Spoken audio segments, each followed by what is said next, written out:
बिछड़ने के बाद जिंदगी में कुछ लोग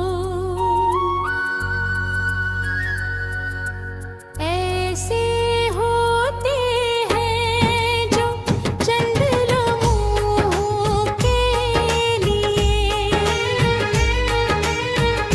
आते हैं या उनकी यादें पूरी उम्र इंसान के साथ चलती है। ये कहानी भी उसे खींचते होती है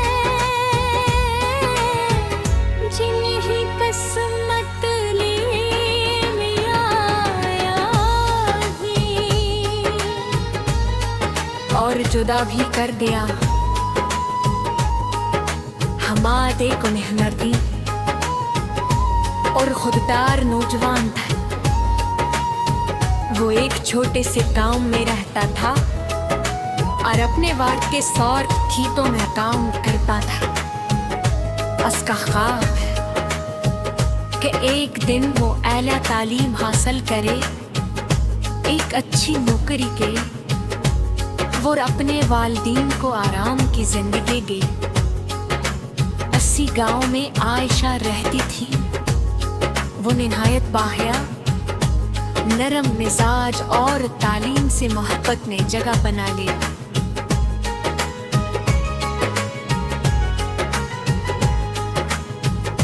एक दिन कॉलेज छठे के बाद दोनों दरिया के किनारे में कहते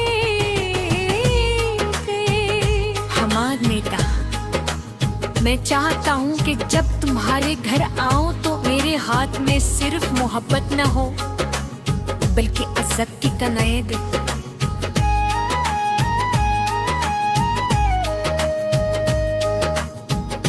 आयशा ने मुस्कुरा कर जवाब दिया, मैं तुम्हारे ख्वाबों की तकमील को इंतजार कर ली। ये अल्फाज हमाद की जिंदगी का हौसला बन गए। तालीम मुकम्मल होने के बाद हमाद मुलाजिमत की तलाश में शहर चला गया। वो दिन रात मेहनत करता रहा। अधर आयशा हर नमाज में इसके लिए दुआ करती रही, लेकिन वक्त ने एक और फैसला कर लिया था। आयशा के वालिदा अचानक बीमार हो गए।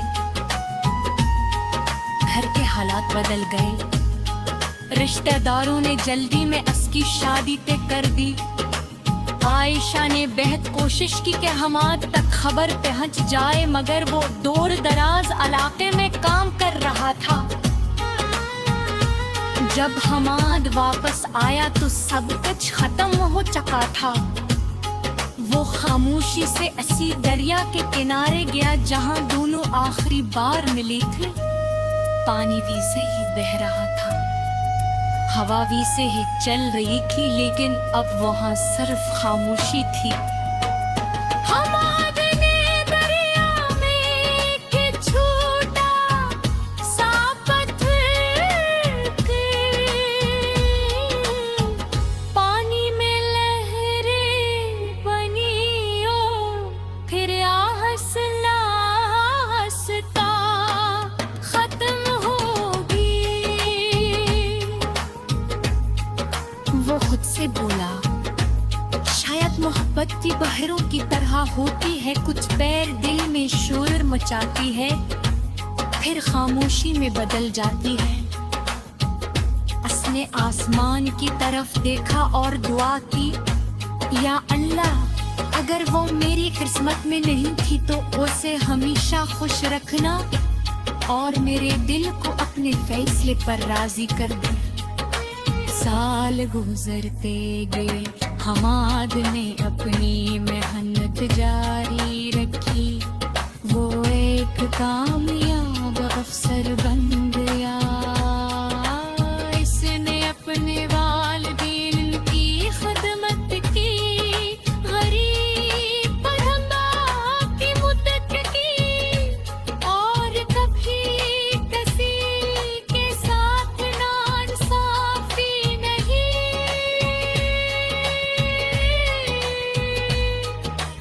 एक दिन वो दोबारा अपने गाँव आया, वही दरिया, वही आसरे, और वही ठिकाना दरख्त। वतन लम्हे खामोश खड़ा रहा, उसे एहसास हवा के वक्त जख्मों को मटा तो नहीं सकता, लेकिन नई बर्दाश्त करना सरार सिखा देता है।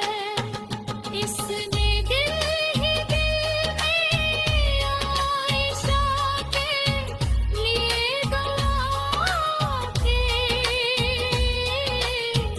और मुस्कुराते हुए वापस चल दिया।